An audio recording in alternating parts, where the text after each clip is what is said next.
ನಾವು ಹೋಗೋ ದಾರಿಲಿ ಮರ ಬಿದ್ದೋಗ್ಬಿಟ್ಟಿತ್ತು ಗುರು. ಗುರು ನಮಸ್ಕಾರ, ಮಾರ್ನಿಂಗ್ ಎದ್ದಿ ಹೊಲ ನೋಡೋಣ ಅಂತ ಹೊರ ಪೆರ ಹೋಯ್ತಾ ಇದ್ದು. ನನ್ಗೆ ಗೊತ್ತಾಯ್ತು ಕ್ಯಾಮ್ರಾ ಹಿಡಿತಾನೆ ಅಂತ.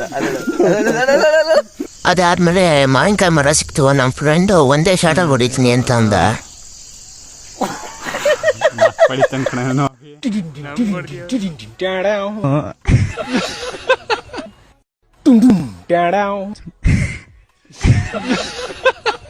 ಆಮೇಲೆ ಫೈನರಿ ಕೊನೆಗೂ ಲಾಸ್ಟ್ ಹೊಡೆದ. ಆಮೇಲೆ ಸರಿ ಅಂದ್ಬಿಟ್ಟು ಅದರಿಂದ ಮನೆಗೆ ಹೋದು. ಅದಾದ್ಮೇಲೆ ರೆಡಿ ಆಗ್ಬಿಟ್ಟು ಚೌಟ್ರಿಗೆ ಹೋಗೋಣ ಅಂತ ಹೋಯ್ತಿದ್ದು. ಫುಲ್ಲು ಮರ ಎಲ್ಲ ಬಿದ್ದೋಗ್ಬಿಟ್ಟಿದ್ದು. ಒಂದು ಕಡೆ ಅಂತೂ ಫುಲ್ಲು ಬಿದ್ದೋಗಿ ರೋಡ್ ಬ್ಲಾಕ್ ಆಗ್ಬಿಟ್ಟಿತ್ತು. ಅದಕ್ಕೆ ನಾನು ನಮ್ಮ ಫ್ರೆಂಡ್ಸು ಇನ್ನೇನು ಬೇರೆ ಗಾಡಿಗಳು ದೊಡ್ಡ ದೊಡ್ಡ ಗಾಡಿಗಳು ಬರೋಕ್ಕಾಗಲ್ಲ ಅಂದ್ಬಿಟ್ಟು ಅದನ್ನೆಲ್ಲ ಎತ್ತಾಕ್ತಾ ಇದ್ದು. ಇದೊಂದೇ ಕಡ್ಲ ಈ ಕಾಗದಕ್ಕೆ ಒಳ್ಳೆ ವಿಷಯ ಅಂತ ನೀನ್ ಹೇಳಿದ್ದು. ಆಮೇಲೆ ಸೀದಾ ಬಂದು ರೆಡಿ ಆಗಿದ್ದು. ನಾನು ನಮ್ಮ ಫ್ರೆಂಡ್ಸ್ ಎಲ್ಲ ರಿಸೆಪ್ಷನ್ ಇತ್ತು ಅಂದ್ಬಿಟ್ಟು ರಿಸೆಪ್ಷನ್ ಎಲ್ಲ ಮುಗೀತು. ಆಮೇಲೆ ನಾನು ನನ್ನ ಫ್ರೆಂಡ್ಸ್ ಎಲ್ಲ ಒಟ್ಟಿಗೆ ಊಟ ಮಾಡ್ದೆ. ಕರೆಕ್ಟ್ ಬ್ಯಾಟಿಂಗ್ ಎಲ್ಲ ಮುಗಿಸ್ಕೊಂಡು ಮತ್ತೆ ಮಾರ್ನಿಂಗ್ ಇರೋಳ್ಬೇಕಾಯ್ತು ಬೇಗ.